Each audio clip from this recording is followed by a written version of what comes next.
క్షేమంగా ఈ కార్యక్రమం జరిగించిన బట్టి క్షేమంగా ఉండడానికి మీకు దయచేయండి దేవా. నా ప్రభా మరి హెచ్చి మా తండ్రి మరి రాని రాగానే మీరు అక్కడ దీవిస్తున్నారు. అలాగే నేను జాబ్ పేషెంట్స్గా నా తండ్రి దేవా విలువైనదిగా నా ప్రభా మీరు ఆస్వాదించి ప్రతి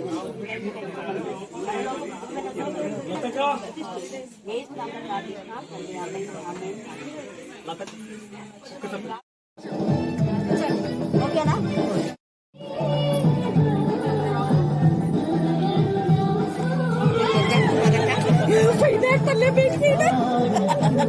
మా నాన్న ఉన్నాడు బయట. శాంత ఉడుకుందని పోనీ వాకు వస్తా, ఉడుకుందని పొరియద్దు వస్తాయి.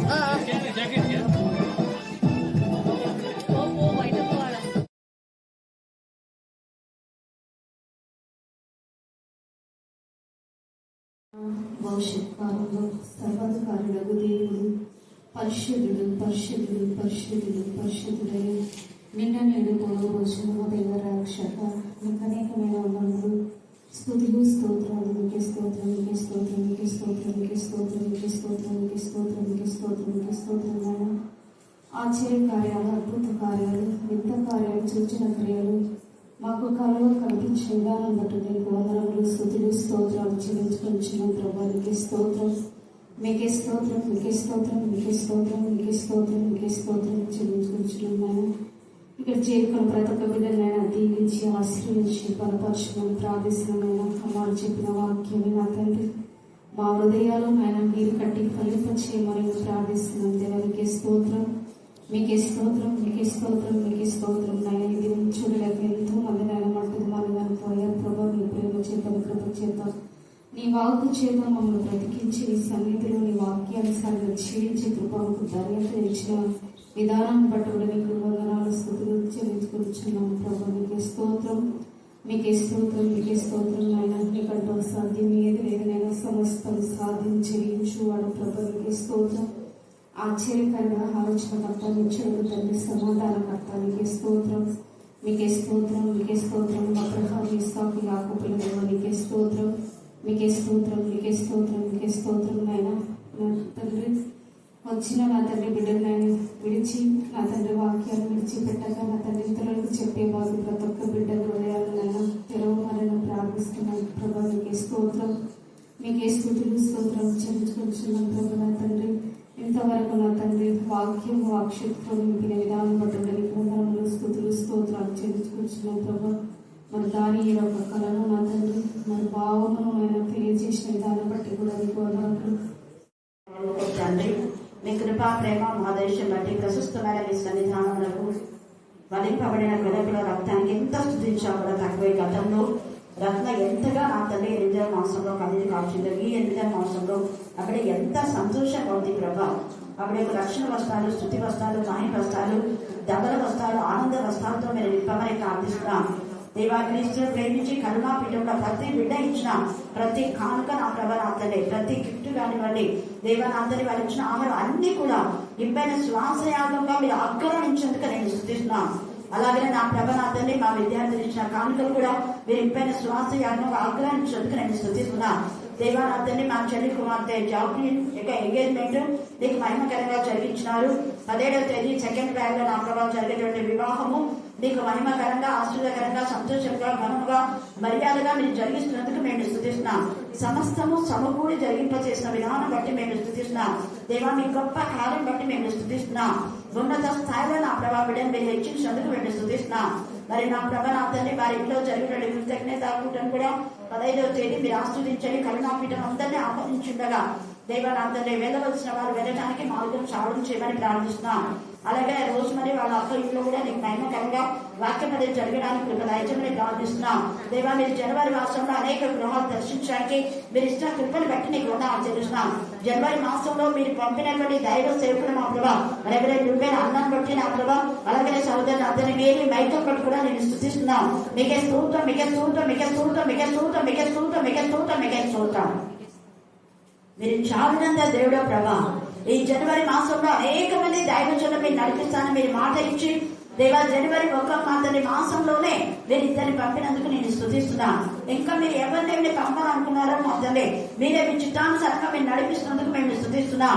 మీకే స్తోత్రం, మీకే స్తోత్రం, మీకే స్తోత్రం. దేవా, ఇక్కడ బిడ్డలు అనేక ఆర్థిక సమస్యలను కూడా లయపరిచేందుకు నీకు వందనాలు చెల్లిస్తున్నాం. సమస్యలకు పరిష్కార మార్గం మీరే ప్రభా, వెంటనే మీరు కార్యం జరిగిస్తున్నారు. నిన్నటి దినాన్ని చేసిన ప్రార్థనకు ఈ రోజే దేవనాథనే మార్గం చాలం చేసే రోజు మరి వాళ్ళ అక్క కుటుంబంలో గొప్ప ప్రమాదం నుంచి, బాధ నుంచి, వేద నుంచి, దుఃఖం నుంచి విడిపించిన దేవా మీకే స్తోత్రం, మీకే స్తోత్రం, మీకే స్తోత్రం, మీకే స్తోత్రం, మీకే స్తోత్రం, మీకే స్తోత్రం. అలాగే చిన్ని బిడ్డలు ఎంత చక్కగా లేఖన భాగాలు చెప్పారు. మీరు చెప్పిన ప్రతి లేఖన భాగం వారి ఇంటిలో దేవా, వారి ఇంటికి నా ప్రభావ జ్ఞాపకార్థంగా ఉండడానికి, వారి కుటుంబంలో అంతటి ఆశ్చర్యకరంగా ఉండడానికి, వారి కుటుంబం వెలుగుమయంగా ఉండేలాగా మీ కృపాసాన్ని దాచమై ప్రార్థిస్తున్నాం. దుష్ట శక్తులు, దురాత్మల, ప్రేతాత్మల సమూహం ఏంటంటే గర్తించి పాత్రలుగా బంధించమని ప్రార్థిస్తున్నాం. చదవబడిన లేఖన భాగం మీరందరూ విన్నారు. ఈ రోజు మన ధ్యానాంశం ఏంటంటే నాకు ఆలోచనకర్త అయిన యెహోవాను స్తుతించెదను. చెప్పండి అందరూ. నాకు ఆలోచనకర్త అయిన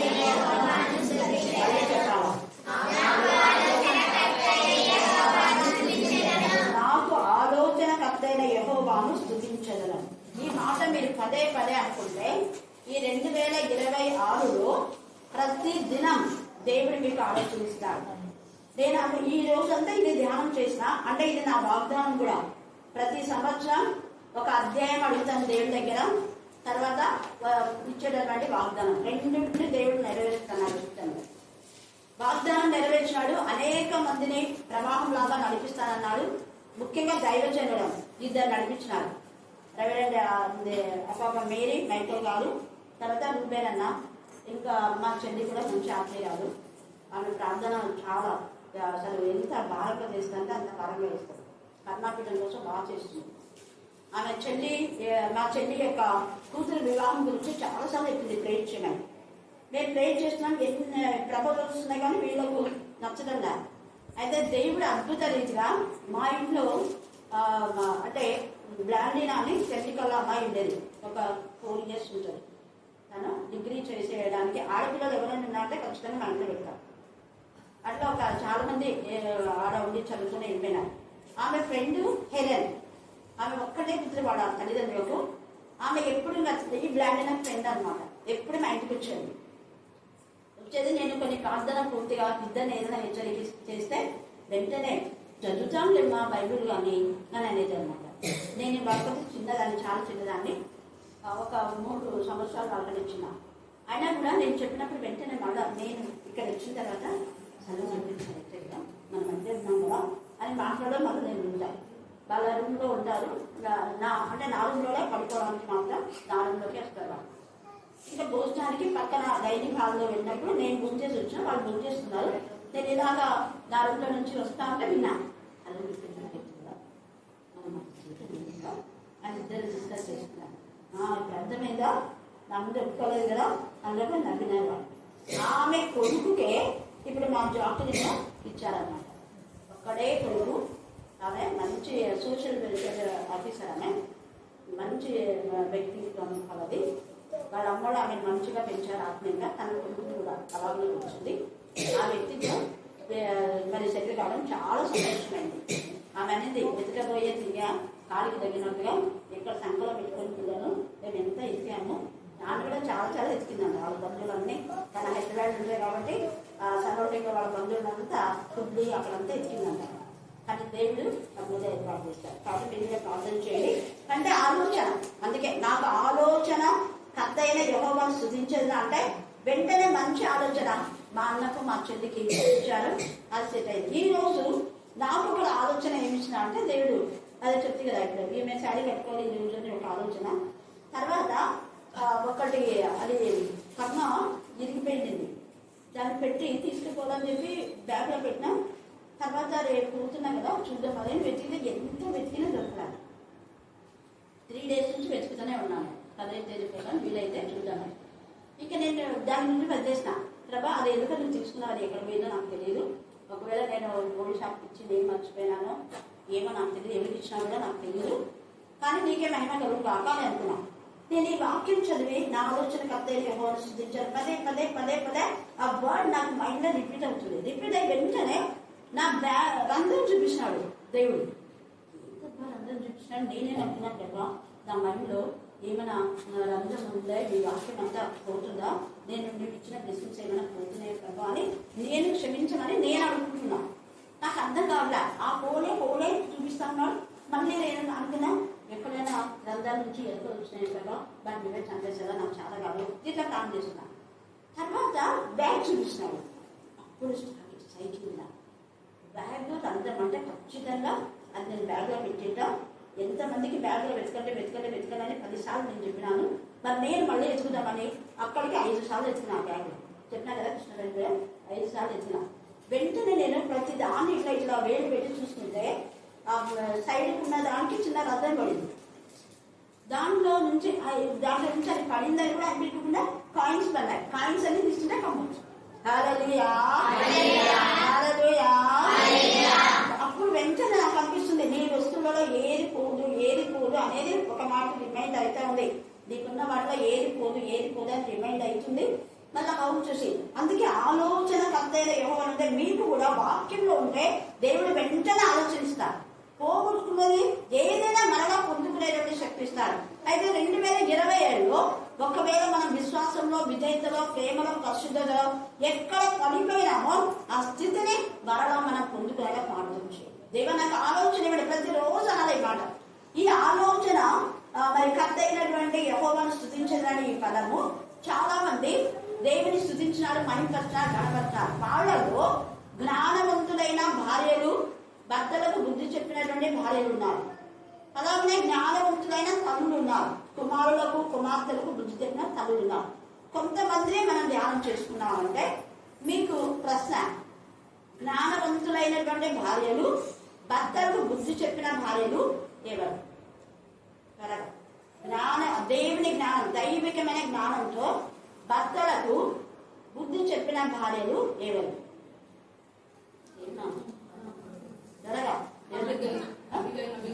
ఏం చెప్పింది అభిగేలని?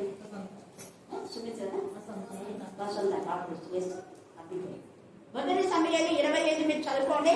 అక్కడ 25:25లో ఆమె తన భర్త గురించి చక్కగా చెప్తుంది. ఈ రాత్రి భర్తను సపోర్ట్ చేసే భార్యలు ఉన్నారు. భర్త తప్పని తెలిసి కూడా ఇతను చేసిన తప్పు కదా, నేను చేసే తప్పు అని చెప్పి అనేవాళ్ళు లేరు. ఇక్కడ చూడండి, ఆమె తన భర్త గురించి ఎంత చక్కగా దావీదుతో మాట్లాడుతుంది. మొదటి సమయాలు 25:25 వచనం చదవండి. నా ఏలిన వాడ చూడండి, భర్తలు ఏమంటుంది ఆమె భార్య? వాడు దుష్టుడు అంటుంది, వాడు మొరటివాడు అంటుంది. వాడు దుష్టుడు, వాడు మొరటివాడు. కన్నా దేవుని యొక్క భయం లేదు, దేవుని జ్ఞానం లేదు. వాడికి దేవుని భయం జ్ఞానం ఉండింటే దైవాత్మతో నింపబడిన నిన్ను వాడు లెక్క చేయకుండా ఉండాలి. గంభీష్ఠులైన భక్తులు కొంతమంది దైవజనులను ఇష్టానుసారంగా మాట్లాడతారు. అప్పుడు భార్య గర్జించాలి.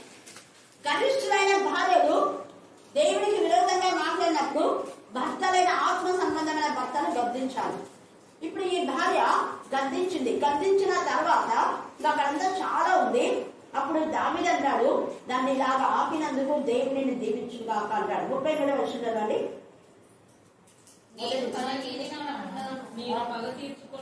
నేను పగ తీర్చుకొనకుండాను ఈ దినమున ప్రాణం తీయకుండాను నన్ను ఆపినందుకై చూడండి, వెంటనే ఆశీర్వాదాలు దావీదులో ఉన్నాయి.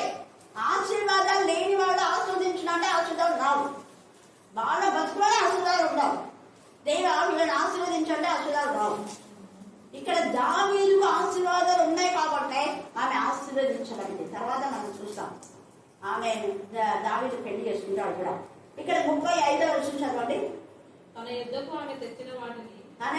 ఆమె తెచ్చిన వాటిని ఆమె చేత తీసుకొని నీ మాటలు నేను ఆలకించి. చూడండి, ఒక ఈమె అసలు ఎంత ఇదిగా చాలా దావీదు విషయంలో ఎంత పెద్ద పెద్ద చెప్పినాడు దావీదు.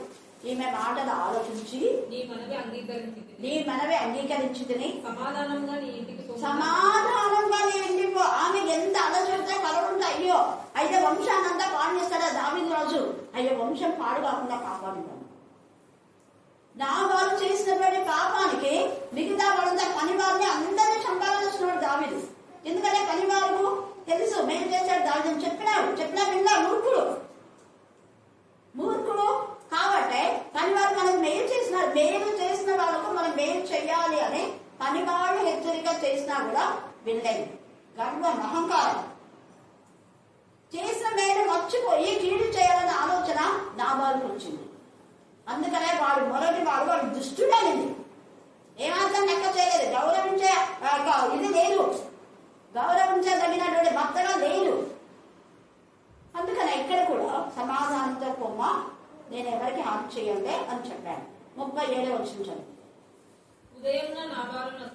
ఇంకా వచ్చేసింది. ఆమె ఇంటికి వచ్చిన తర్వాత ఉదయం నాబాలునకు మత్తు తగ్గి ఉన్నప్పుడు అతని భార్య అతనితో ఆ సంగతులను తెలియచెప్పగా చూడండి, తనే చెప్తేనే భయంతో గుండె పగిలిపోయింది. అప్పుడే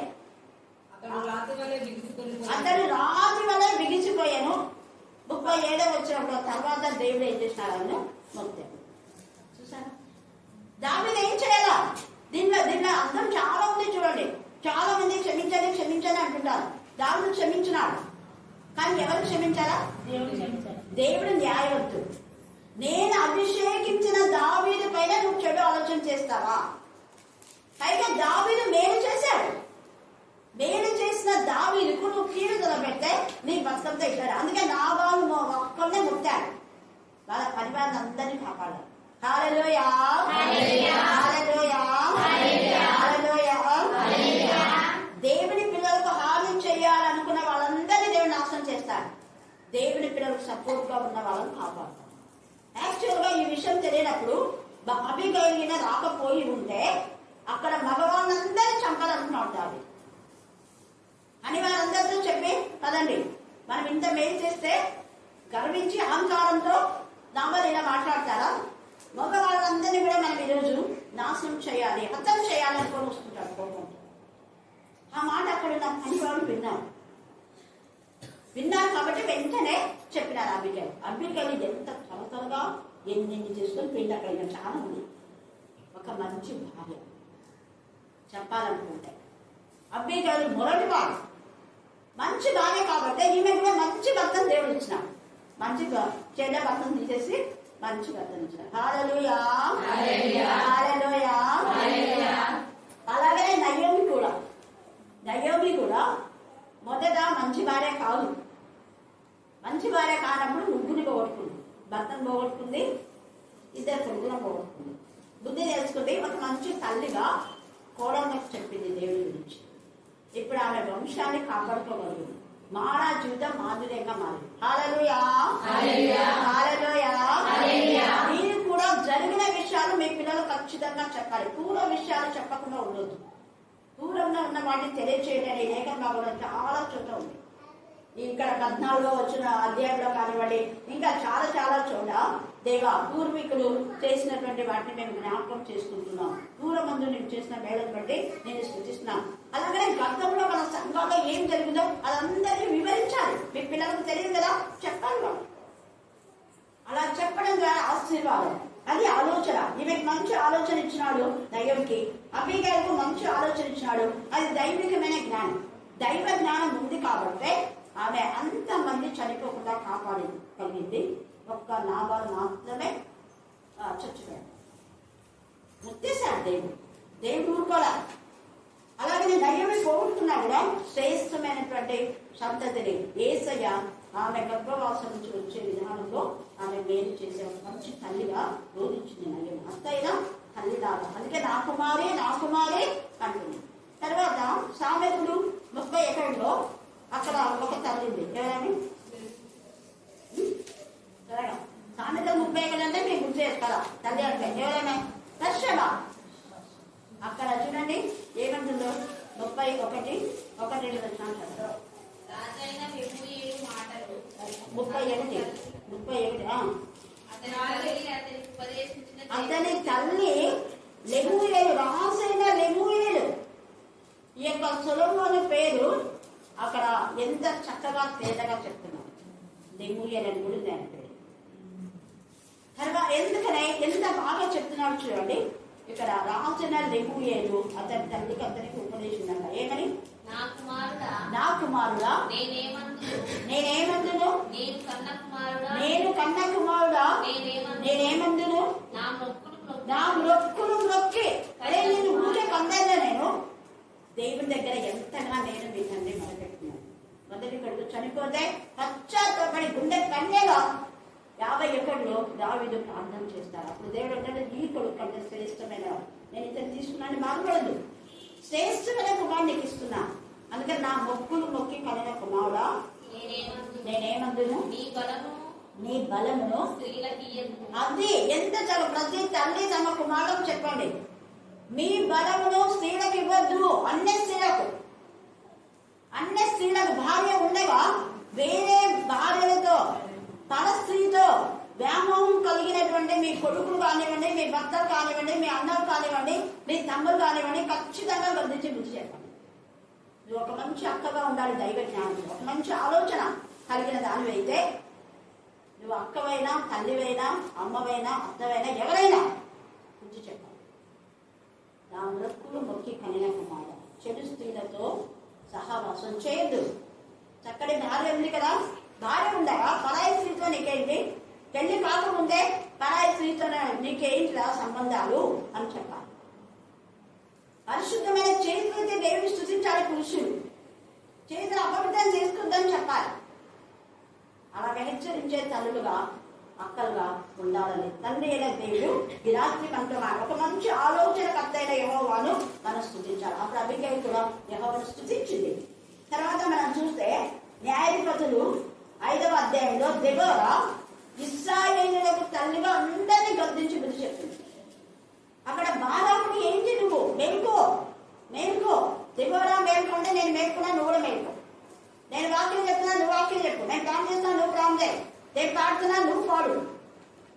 మనం అక్కడైతే ఎవరు ఎత్తినా మనం పాడవలసిందే. అందరూ కలిసి వాళ్ళు ఎత్తే నేను ఎందుకు పాడాలనుకోకూడదు, లేకపోతే నేనే ఎత్తి పాడాలనేది కూడా కాదు. ఆ పాటలో మనం అంతా ఎక్కిపిస్తే అందరి పాటలు దేవుడు ఉంటారు. హల్లెలూయా, హల్లెలూయా, హల్లెలూయా.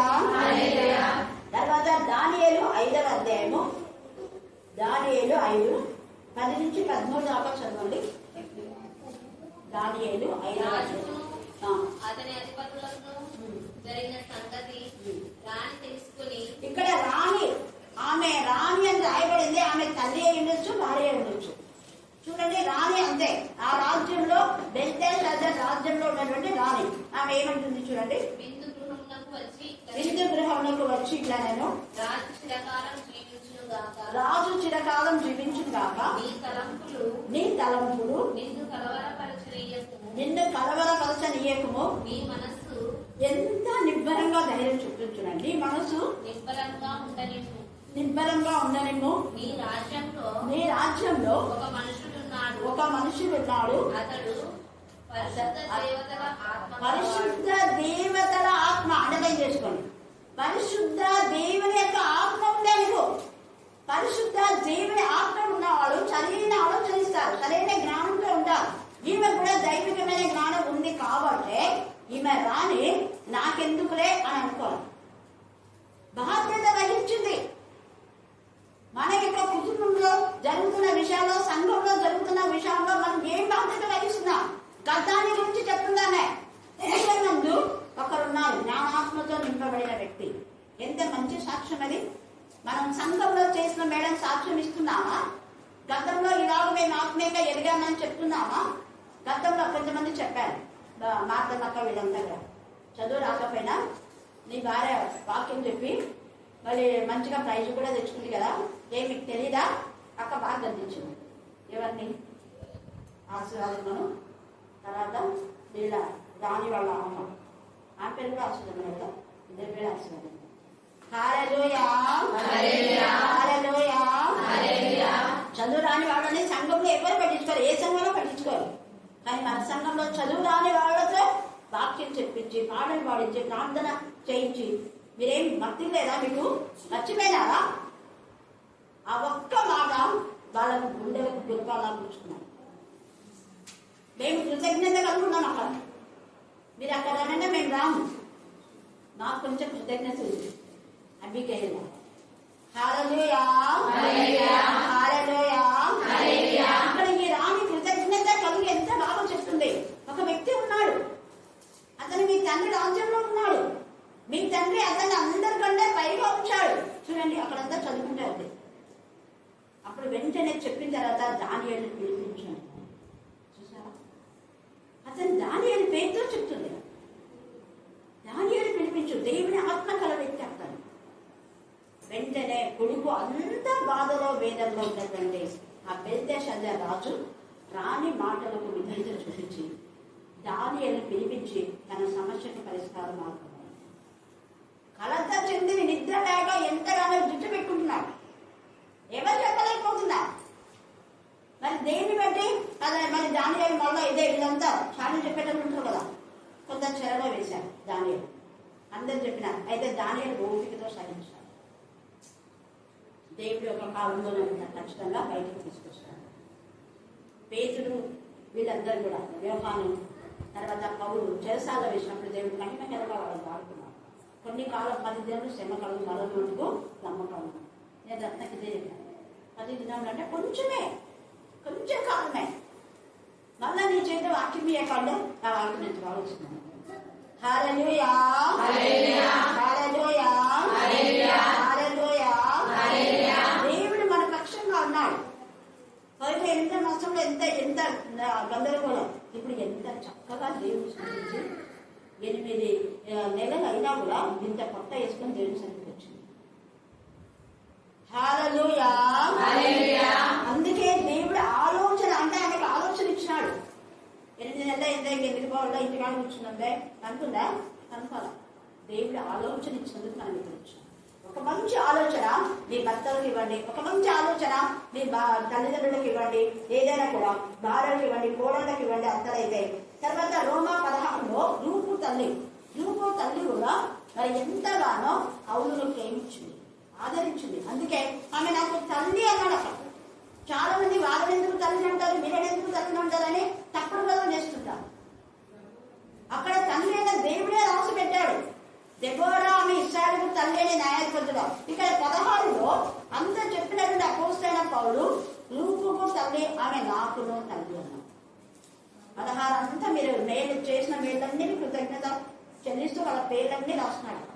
ఎందుకు రాస్తున్నాడు వాళ్ళ పేర్లు? కృతజ్ఞత. పేర్లు చెప్తే మనలో ఎంత ఇదో మన పేరు చెప్పాలా? మరి ఇక్కడ తిన్నది అర్థ రాస్తున్నాడా పౌలు? అలాగనే మన మిషనరీస్ కూడా మనం చూస్తే ఎన్ని కోర్స్ గారు కానీ క్రిస్టియన్స్ దృష్టానమో పిల్లే మిస్సమో వీళ్ళంతా వాళ్ళ యొక్క డైరీలో ఇక్కడ గూడులో చెంచమ్మ అనే ఆమె ఎంత ఆమె మారిన తర్వాత చాలా ఇళ్లకు వీళ్ళు ఇచ్చిన మెడిసిన్స్ తీసుకుపోయి వాళ్ళకు వాక్యం చెప్పేదన్నమాట. తను కూర్చున్నప్పుడు ఆమె గురించి చెప్తారు. మరి సంఘంలో ఎంతమంది చేసినట్టు గుర్తు పెట్టుకుంటారా? ఆమె రాసుకుంది కృతజ్ఞత. అదే కృతజ్ఞత. ఇక్కడ కూడా ఈ రాణి కృతజ్ఞత చెప్పింది. ఒక మంచి రాణిగా ఆమె ఉంది, ఒక మంచి భార్యగా అబీగైల్ కూడా ఉండింది. తర్వాత ఒక మంచి తల్లిగా మరి యొక్క బర్షబా ఉండింది. పిలాతు భార్య కూడా పిలాతుకు గద్దించి బుద్ధి చెప్తుంది. ఆ నీతిమంతుడికి మంచి భార్య. అలాగే చెడ్డ భార్యలు ఉన్నారు. ఎవరు చెడ్డవారు? ఇప్పుడు మంచి భార్య చూసినాం. అత్తల్య వెరీ గుడ్. అత్తల్య చెడ్డవాడు యెజబెలు భర్తను చంపే వరకు తీసుకొచ్చింది. దాని పిల్లలంతా చచ్చిపోయినారు. ఎందుకు అంటే గయ్యాలు అయిన భార్య ద్వారా దేవునికి విరోధంగా దైవ బిడ్డలను హాని చేయడం ద్వారా వాళ్ళ వంశమే నాశనం అయిపోయింది. అంతనే కూడా అంతే, తన కుమారులందరూ చచ్చిపోయారు.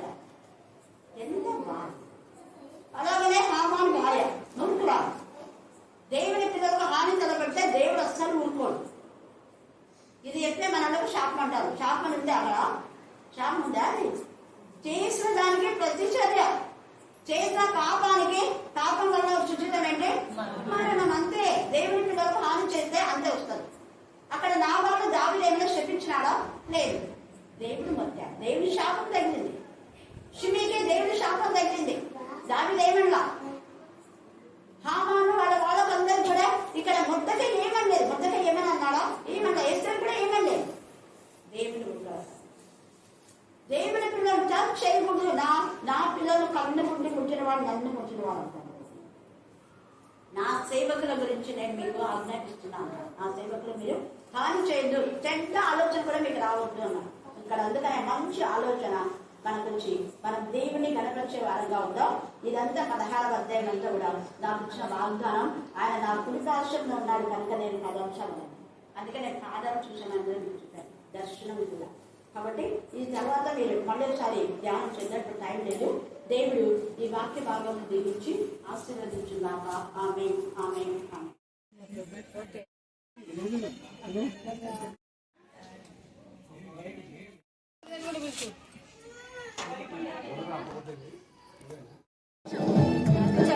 ఓకేనా?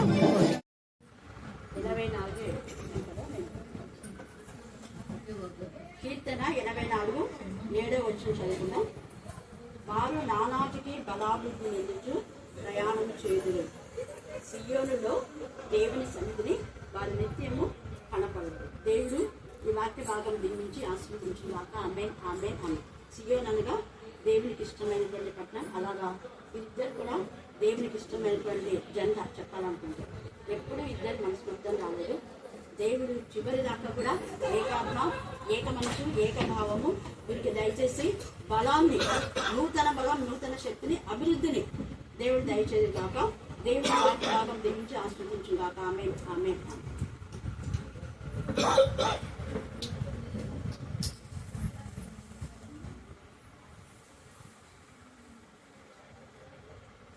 ప్రేమ కలుగుతావా? మీకు వందాలు సిద్ధి స్తోత్రం చెల్లించుకుంటున్నాం. ప్రత్యేకరిద్దానా ప్రభా, ఎత్తిని మీకు కన్నా బిడ్డలు ఎత్తుపడుతున్నాం. మనకు మీరు కనిపించిన ప్రభావ మీరు బిడ్డకి ఇంతవరకు తండ్రిగా ఆదరణకర్తగా ఆశ్చర్యపడుతుంది. అన్ని విషయాల్లో మీరు సత్యాన్ని దయచేస్తున్నారని పుస్తకిస్తున్నాను. మనలో కూడా మీ జ్ఞానాత్మక మరి చెప్పినారు కదా. మరి తండ్రి కుమారత్వ యొక్క దేవుడు దివ్యుడు అబ్రహాం, ఇస్సాకు, యాకోబుల దేవుడు 20 నెలలకు పెద్ద రహస్యాలు అడుగుతుంది. అమ్మ నాన్న దీవెలు నా ప్రభా, మరి అక్క మామూలు బిడ్డల దీవెలు అమ్మ తాతయ్య నా ప్రభా చేద్దామన్న బిడ్డల ఆశీర్వాదం నుండి రక్షించి దేవా మీరు ఆమెకి ఏ వాగ్దానం అయితే ఇచ్చారో వివాహంలో ఆ వాగ్దానం నెరవేర్చు. ఆమె పిల్లలు రోషం గల దేవుని బిడ్డలుగా యెహోవా ఉపదేశం పొందే వాగ్దానం చేస్తానని యెషయా 54 దేవా 14 మీరు చెప్పిన వాగ్దానం మీరు నెరవేర్చేందుకు నీకు అవసరం. మీరు వాగ్దానం నెరవేర్చే దేవుడి వెనుక మీరు స్తుతిస్తూ అదేసారి మనవారు కూడా పూర్ణ ఆరోగ్య, పూర్ణ బలం, పూర్ణ శక్తి, ఒకరిని ఆశించిన జీవితం మీరు ఇచ్చారు. అందుకు ఎంత సృష్టించడం కూడా తక్కువ. ఇంకా నూతన బలం, నూతన శక్తి అయితే ఇక్కడ జరుగుతాయి కార్యక్రమం అన్నిటిలో కూడా వివాహం ఇది మొదలు దేవా నా ప్రభా తిరుగు పెళ్లిలో ప్రతి విషయంలో మీ సన్నిధికాన్ని తోడు అంశంతో నీకు వందనాలు చెల్లిస్తున్నాం. సుశీల వాళ్ళ ఇంట్లో జరిగిన కార్యక్రమం, వారి అన్న ఇంట్లో జరిగిన కార్యక్రమం అంతా కూడా మీకు మహిమకరంగా జరిగించడంతో నేను స్తుతిస్తూ, వచ్చిన మా బంధు రక్షణ దగ్గర అందరిని బట్టి మేము స్తుతిస్తూ, రాబోయే వారిని బట్టి మేము స్తుతిస్తూ వేసినామని ప్రార్థిస్తున్నాం తండ్రి. ఆమేన్, ఆమేన్, ఆమేన్.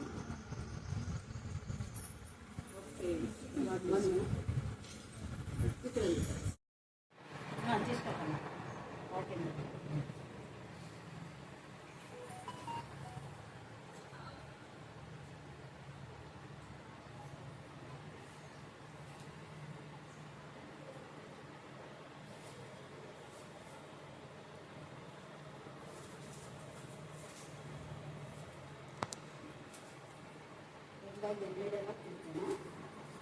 ఒకటి నుంచి 2 వచ్చినా చదువుతున్నాం.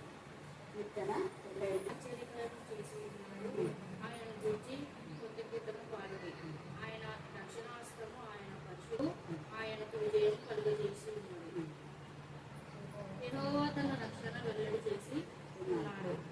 అన్య జనుల ఎదుట తన నీతిని బయలుపరిచి ఉన్నాడు. దేవుడి వాక్య భాగం గురించి ఆస్వాదించుకున్నాక ఆమేన్, ఆమేన్, ఆమేన్.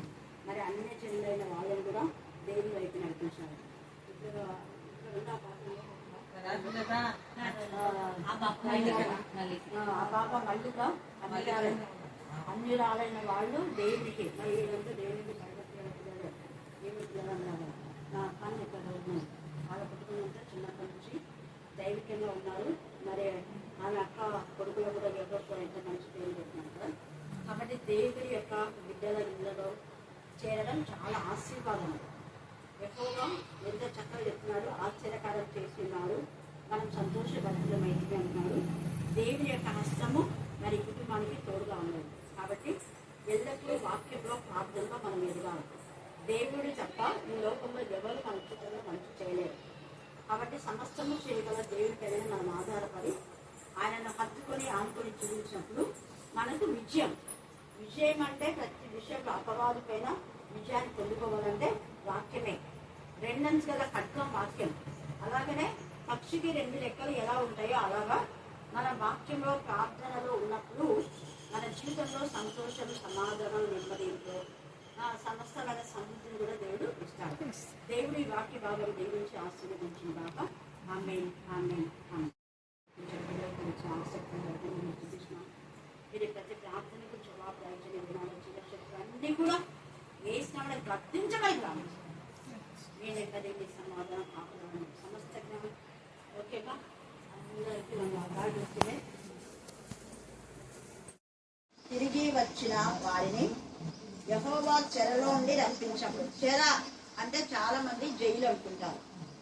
చెర అంటే అనారోగ్యము, అప్పులు, ఆర్థిక సమస్యలు, నిందలు, వేదలు, కన్నీళ్ళు, రోదన, అవమానం, ఇవన్నీ కూడా ఒక చెరనే. అనారోగ్యంతో ఉంటే దాని అనారోగ్యం ద్వారా మనం ఏం తినాలన్నా ఏం తాగాలన్నా భయం భయం భయం భయం ఒక చెర, ఒక బంధకం. అంటే ఫ్రీడమ్ అనేది ఉండదు. బంధకాలు అంటే ఫ్రీడమ్, స్వతంత్రం అనేది ఉండదు. అన్నీ కొట్టుకొని తిందాంలో అనేది ఉండదు. తగినంత పట్టిందా, ఇది తింటే ఏమవుతుందో, అది తింటే ఏమవుతుందో, ఇదంతా కూడా చెరనే. అలాగనే ఆర్థిక సమస్యలు అనేవి తీరకపోతే అది ఒక చెర. మనకు అప్పు ఇచ్చిన వాడు వచ్చి గొడవపడుతుంటే ఎంత అనిపిస్తుంది కదా, ఎంత బాధ అనిపిస్తుంది. కానీ నిజంగా ఆ బాధను దేవుడి ఇంటిలో వెంటనే ఒక్క రోజులో తొలగించిన ఎంత అద్భుతం. అంటే కొన్ని నెలలుగా ఉంటే కూడా సమస్య తీరదు. కానీ వాళ్ళ తల్లి యొక్క విశ్వాసం, వాళ్ళ చెల్లెలి విశ్వాసం, దేవుడు మరి వాళ్ళ అక్క విశ్వాసం మనం రమ్మని చెప్పింది. వస్తే నా సమస్యలు తీరిపోతాయనే ఆమె యొక్క ఆశ. కానీ ముందే దేవుడు తీర్చేసినాడు. ఎంత గొప్ప తెలుసు. హల్లెలూయా హల్లెలూయా హల్లెలూయా హల్లెలూయా. ఇంకా బిడ్డ వివాహం విషయంలో కూడా దేవుడు ఖచ్చితంగా తీరుస్తాడు. దేవుడు అసాధ్యమైనది ఏది కూడా ఆయనకు లేదే. అందుకనే ఇక్కడ అంటాడు కదా, చెరలో నుండి రప్పించినప్పుడు మనం కలగలిగిన వారి వల్ల ఒక కళలాగానే అనిపిస్తుంది. ఇప్పుడు ఎంతో మందికి ఒక 50,000 1 లక్ష దొరకాలంటే ఎన్ని నెలలు అడిగినా కూడా దొరకదు. లేవు లేవు లేవు లేవు లేవు అంటూనే ఉంటారు. మనకి ఇవ్వవలసిన వాళ్ళే ఇవ్వలేరు. ఇంకా ఇవ్వకూడని వాళ్ళు ఆడిస్తారు. ఇంకా అట్లాంటి పరిస్థితులు దేవుడు చూడండి. అందుకని అంటాడు, మన రోజుంద ఏమిందంట నవ్వుండే, మన నాలుక ఆనందగానంతో ఎంత మాత్రం ఆనందం. నేను అందుకే చాలా సార్లు మీకు చెప్పేది ఏంటంటే, ముఖ్యంగా ఆస్తులు గుండు కొనడం కంటే బంగారం కొనండి అని చెప్తాను. ఎందుకు ఇప్పుడు వచ్చింది కదా, ఆస్తులు తీసుకోమంటే యాడో తీసుకుంటారు. మనం అమ్ముతున్నామని ఇంకా తక్కువ చెప్తారు వాళ్ళు, కావాలని దాని రేట్ కంటే తక్కువ చెప్తారు. కానీ బంగారం అలా కాదు. సెకండ్లో మనం పోయి పెట్టచ్చు. దానికి మళ్ళీ రిజిస్ట్రేషన్ అవి ఇవి అన్నీ కాదు. ఇది వెంటనే బ్యాంకులో పెట్టచ్చు. నేను అందుకే మళ్ళీ బంగారు షాప్లో కూడా పెట్టొద్దంట. బ్యాంకులో అయితే తక్కువ. బ్యాంకులో పెట్టి ఒక 1 గంట 2 గంటలు మనకు కొన్ని ప్రయాసపడాలి. అలాగా వెంటనే మనకు క్యాష్ వచ్చేది. అందుకనే అది ఎప్పుడు కూడా దేవుడు మన నోటిండా నవ్వుండేనంటే మనకు జ్ఞానం, ఆలోచన అనేది ఉండాలి. అనాలోచితంగా కొంచెం బట్టలకే ఊక వేలు పడేస్తుంటారు. 10,000 20,000 గుర్తించడం ఉన్నాం. 20,000కు ఒక బొమ్మలం వస్తారు కదా, దాన్ని మళ్ళీ అమ్మితే డబ్బులు వస్తాయి. 20,000 చీర అమ్మితే ఏమొస్తావు? 10,000 వస్తుంది. అది వెండి జరి అయితే 5,000 వస్తుంది. లేకపోతే చూడండి, ఇక్కడ మన నాలుగు ఆనందగానంతో నిండినాను. అప్పుడు యెహోవా వీరి కొరకు గొప్ప కార్యములు చేసినని అన్ని జనులు ఏం చేస్తారు చెప్పుకోరు. అప్పుడు అన్ని జనులు కూడా మనం ఏదైనా వాళ్ళకి ఇవ్వాల్సింది ఇస్తే వాళ్ళు ఏం చేస్తారు? సంతోషం, నాకు అడిగినప్పుడు ఇచ్చిన అనే. యెహోవా మన కొరకు గొప్ప కార్యములు చేస్తున్నాయి. ఇది గొప్ప కార్యమే. ఎందుకంటే 5 ఏళ్ళ నుంచి 10 ఏళ్ళ నుంచి కూడా పిలిచేటప్పుడు ఉన్నారు. నేను కూడా వస్తానంటున్నా, టైం చెప్పాను, నవ్వుతాను, టైం చెప్పాను, ఎత్తుకొస్తాను, దేవుడు నిలిచాను. ఈమెదేమైంది మరి తెలియదు. ఒక వారం నుంచి అడిగింది, ఈ ఇద్దరు అక్క తెలియదు ఏమి విశ్వాసం ఉన్నదా అన్న కడుపుకుంటున్నాను. వారి విశ్వాసానికి మనం ఈడ్చుకొని ఇక్కడ దిగుతున్నాం. ఈరోజు టైం ఎందుకు వద్దులే ఉందని ఇంకోసారి పోతే అని నోటి వరకు వచ్చింది. దేవుడు ఎంత ఆశ్చర్యం. అప్పుడు గురువు వచ్చింది ఆమె దేవుడికి వచ్చి వాళ్ళ చెల్లెలు కూడా ఎంత బాగా పాట పడుతుంది. మళ్ళీ రావటే ఆ బిడ్డ మీద ఆసక్తి అప్పుడు వీళ్ళిద్దరికి బాగా ఆసక్తి. చెల్లెకి అంత బాగా పాడుతుంది. మళ్ళీ మంచి వీళ్ళిద్దరికంటే మంచి స్వరం లేదు, బాగా పాడుతుంది. అందుకనే సమయంలో దేవుడు మన పక్షంగా ఉన్నాడు. ఎంత చక్కగా యెహోవా వీరి కొరకు గొప్ప కార్యం. ఖచ్చితంగా ఇక్కడ వాళ్ళందరి జీవితంలో దేవుడు గొప్ప కార్యం చేశాడని, యెహోవా మన కొరకు గొప్ప కార్యం చేసి ఉన్నాడు, చేస్తాడన్న చేస్తున్నాడని దాన్ని స్తుతించాలి.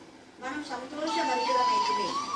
దక్షిణ దేశంలో ప్రవాహంలో పాల్గొన్నట్లుగా యెహోవా చెరపట్టబడిన మా వారిని రక్షించింది. మనము చెర నుంచి మనకు విడుదల ఇచ్చినాడు దేవుడు. మనం కూడా ఏం చేయాలి, ఒక సాయం చేయాలి. చెరపట్టబడిన మా వారిని విడిపించు అంటే దేవా ఇట్లా కష్టంలో ఉన్న వాళ్ళకి విడుదల చేసినాడు, మాకు చేసినాడు. వేరే వాళ్ళు కూడా చేయాలి అని మనం వేరే వాళ్ళ యొక్క భారము మన భారంగా వేసుకోవాలి. వాళ్ళ కష్టం వస్తే నాకేం లేదు, నేను నా దగ్గర పెట్టుకుంటాను, నేను ఎందుకు ఇస్తా అనేది దేవుని పిల్లల లక్షణం కాదే కాదు. వెంటనే ఇచ్చుకోవాలి. అందుకనే ఏమంటారు ఇక మనం దక్షిణ దేశంలో ప్రభావంలో పాల్గొన్నట్టుగా చెరపట్టబడిన మా వారిని రక్షించారు. కన్నీళ్లు విడిచుతూ విత్తువారు సంతోషగానంతో పంట ఎత్తేసంట సంతోషగానంతో. కాబట్టి సంతోషగానంతో దేవుడు మనల్ని ఆశీర్వదించున్నారు. కన్నీళ్లు విడుచుతూ విత్తువారు సంతోషగానంతో పండుకొని కన్నీటి దేవుడు విని మీ బిడ్డ జీవితాన్ని కూడా ఖచ్చితంగా మంచిది. కాకపోతే మీరు నెలకు ఒకసారి కానీ 2 నెలలకు ఒకసారి కానీ ప్రార్థనకు మీ బిడ్డలు తీసుకుంటాం. కర్ణాపీఠంలో ఎన్ని ఆశీర్వాదాలు. కాబట్టి కన్నీళ్లు విడుచుచు విత్తువారు సంతోషగానంతో పంట కోసదు. వీడిక్కడ విత్తనలు చేత పెట్టుకొని ఏడ్చుచూ పోవాలి. ఇప్పుడు వాళ్ళలో ఏదైనా బాధ వస్తే నాయన నా దగ్గర దీన్ని ఆశీర్వదించండి, దేవుడు ఆశీర్వదిస్తాడు. ఎందుకంటే దేవుని పైన మనం ఆధారపడినప్పుడు పంపించాలి. ఇప్పుడు ఒక జీవితంలో ఎంత ఏడ్చుకుని వచ్చింది. ఒకరోజు నాకు ఇప్పటికీ గుర్తుంది. ఏడ్చుకుంటే నా మీద పడిపోయింది. దేవుడిని ఖచ్చితంగా నెమ్మదిస్తాడు. ఎక్కడ అవమానపరచుకున్నా అక్కడే ప్రశంసాడు, అక్కడనే తను మంచి చేయగలరు. ఆ ఉద్యోగం తీసేస్తారని ఎవరన్నారో వాళ్ళే మరో కాళ్ళు చేయించుకున్నారు. ఆమెకే నేను ఏమైతే ఇచ్చి పంపించాను అమౌంట్ ఈమె ఇచ్చిపోయి వేచి చెప్పాను. అక్కడ నేను నిరాశ వేచి చెప్పాను. హల్లెలూయా హల్లెలూయా హల్లెలూయా హల్లెలూయా. ఇప్పుడు ఈమె వాక్యం చెప్పేది చూసి అందరూ నా కోసం ప్రార్థన చెప్పి మమ్మల్ని గుర్తు చేసుకో దేవుడు చేస్తాడు. అందుకని ఇక్కడ అంటాడు కన్నీళ్ళు విడిచివారు సంతోషంగా పొందవచ్చు. దేవుడికి మనుషులు ఏం చేస్తున్నారు అనేది కాదు. వాళ్ళ ఉద్యోగం దేనికి అవసరంలా, చదువు అవసరంలా, అందం అవసరంలా, ఏం అవసరంలా, మంచి హృదయం. మన హృదయం దేవుడికి ఇష్టంగా ఉంటే ఎక్కడైనా మనం షేర్ అయిపోతాం, ఎవరైనా మనం అప్రిషియేట్ చేస్తాం. అందుకని అందరికీ 1, 2 ఇస్తే దీనికి వేరే వాళ్ళు కూడా బాగా పనిచేస్తున్నారని వాళ్ళ ఎక్స్ట్రాస్ ఇస్తుంటారు. ప్రతి సంవత్సరం వరకు మళ్ళీ ఎక్స్ట్రా వస్తుంది మిగతా వాళ్ళకంటే. చూడండి, అది ఎందుకంటే మన కన్నీటి ప్రార్థన దేవుడు వింటాం. సంతోషగానంతో పంట కూర్చుంది. పిడికిడి విత్తములు చేత పట్టుకొని ఏడ్చుకోవాలి. సంతోషగానం చేయించే పనులు మూసుకొని వచ్చింది. కాబట్టి మనం ఎప్పుడు సంతోషగానంతో దేవుడి నామం మనంపరిచి గణపరిచే వారంగా ఉంటాం. దేవుడు మన పక్షంగా ఉన్నారు. సియోను అంటే దేవుడికి ఇష్టం. జకర్యా 9వ అధ్యాయంలో కూడా సియోను కుమారి బహుగా కొంచెం కాదంట, బహుగా సంతోషపడదు. ఇదిగో నీ రాజు గాడిద పిల్లలు ఎక్కి నీ యుద్ధకు వచ్చుచున్నారు. మరి యేసయ్య మళ్ళీ కూడా ఇలాగా పంపించాడు మనందరూ. అంటే యేసయ్య మనకు ముందుగా వచ్చి ఈ కుటుంబాన్ని ఆశ్రయించి మరలా మనలతో వాక్యం చెప్పించి పాడి ప్రార్థన చేశారా చేశారు. కాబట్టి ఎప్పుడు కూడా మనం దేని వైపు చూడకూడదంటే సమస్య వైపు చూడకూడదు. ఇక్కడ ఉన్న వాళ్ళు ఎవరైనా అది ఎంత పెద్ద సమస్య అయినా సమస్యను యేసయ్య దగ్గర పెట్టేసాయి. మొదట తీసుకోకూడదు. యేసయ్య పాదాల దగ్గరికి అప్పగించాలి, దేవునికి అప్పగించాలి. ఇంకా నాది కాదు. మన దగ్గర ఉన్న తాళం చెవులు ఎవరికన్నా చూపిస్తే మళ్ళీ అవి మన దగ్గర ఉంటాయా? ఉండవు. లేదా 2, 3 పెట్టుకుంటే ఒకటి మన దగ్గర ఒకటి వాళ్ళ దగ్గర ఉంటుంది. ఒకే తాళం చెవులు ఉంది, ఒకదాన్ని ఎవరికనిస్తే మళ్ళీ వాళ్ళు మనకి ఇచ్చేంత వరకు మన దగ్గర ఉండదు. అది వేరే వాళ్ళకి ఇస్తే, వేరే వాళ్ళు మనకి ఇస్తే మన దగ్గర ఉంటుంది, మనం వేరే వాళ్ళకి ఇస్తే వాళ్ళ దగ్గర ఉంటుంది. మరి మన సమస్యలు ఏసీ దగ్గర వేసినాక మళ్ళీ మనం మన సమస్యలు ఏంటి ఇప్పుడు తీసుకోవాలి. మన దాని గురించి మనం ఆలోచించాలి. ఇంకా ఏసే మన భారాన్ని మోసేవాళ్ళు. అందుకని యేషయా 9వ అధ్యాయం ఏలేరగా మనకు శిశు పుట్టాను, మన కుమారుడు అనుగ్రహింపబడను, ఆయన భుజం మీద రాజభారం ఉన్నది, ఆశ్చర్యకరుడు, ఆలోచనకర్త, బలవంతుడకు దేవుడు, దిక్కులకు తండ్రి, సమాధానకర్తయు. వాళ్ళకు ఎంత బాగా యేషయా రోజు మన చదివింది ఎంత అంటే 4 చదివింది, ఏం చదివినది కాకుండా 4. ఎంత చక్కగా మాత్రం మాకు వీళ్ళందరూ విమేళ కింద రాకుండా హల్లెలూయా హల్లెలూయా. చదువుతూ ఉంటాయి దేవుడు మనకు బుద్ధిని కూడా ఇస్తారు. దేవుడికి అసాధ్యమైన ఏది కూడా లేదు. కాబట్టి ఈ సమయం ముందు మనం ప్రతి సమస్యను మొదట యేసయ్య దగ్గర వేయాలా, వేసిన తర్వాత దాని గురించి ఆలోచించకూడదు, దేవుడికి అప్పగించాలి. దేవుడిలో మన కన్నీళ్ళన్నీ పెట్టేస్తే దేవుడు మన కన్నీటికి ఆనంద బాష్పాలుగా చేస్తాడు, మన కన్నీటిని నాట్యంగా మార్చుతాడు. శిలా అనే బంధకాల నుంచి విడుదల చేసేది యేసయ్య మాత్రమే. ఆయన శిలువ ద్వారా, ఆయన జనన మరణ పునరుద్ధారణ ద్వారా మనకు విడుదల విమోచన. యేసయ్య ద్వారా తప్ప వేరే విధానంలో మనకు విమోచన లేదు, విజయం లేదు, సంతోషం లేదు. ఇందాక నేను చెప్పించిందంతా అదే. జ్ఞానము, విడుదల, విమోచన, సంతోషం, సమాధానం, సమృద్ధి, ఆనందం, ఆశీర్వాదం, అభివృద్ధి అన్ని యేసయ్యలోనే జ్ఞానము, బలము, శక్తి, మహిమ, ఘనత, ప్రభావం అన్ని ఉన్నాయని మనం యేసయ్య నామంలోనే చూస్తాం. కాబట్టి ఆ నామాన్ని నమ్ముకొని మనం ముందుకు వెళ్ళాలి. దేవుడు ఈ వాక్య భాగం దేవునికి ఆశీర్వదించుగాక. ఆమేన్ ఆమేన్ ఆమేన్. ఏమేలే మాకు మన ప్రార్థన